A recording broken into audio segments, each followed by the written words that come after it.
বন্ধুরা, দেখে নেওয়া যাক পটল চিংড়ি রেসিপি। প্রথমে আমরা ভালো করে পটল আলু ভেজে নেব। তারপর দেখো, আগে থেকে ম্যারিনেট করে রাখা চিংড়িগুলো ভালো করে ভেজে নেব।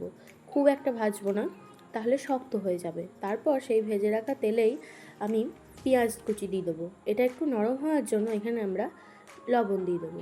তারপর টমেটো পেস্ট, আদা রসুনের পেস্ট, হলুদ, জিরে এবং কাশ্মীরি লঙ্কা গুঁড়ি দিয়ে খুব ভালো করে জিনিসটা কষতে থাকবো। ভালো করে কষে নেব। তারপর আমরা ফেটিয়ে রাখা টক দই এখানে অ্যাড করে নেব। খুব ভালো করে মিক্স করব। এরপর আমরা স্বাদ মতো একটু চিনি দিয়ে দেবো, তোমরা না দিতেও পারো। তারপর ভেজে রাখা পটল, আলু, চিংড়ি সব কিছু দিয়ে ভালো করে মিক্স করতে থাকবো। হালকা কষে যাওয়ার পর আমরা এখানে পরিমাণ মতো জল অ্যাড করে দেবো।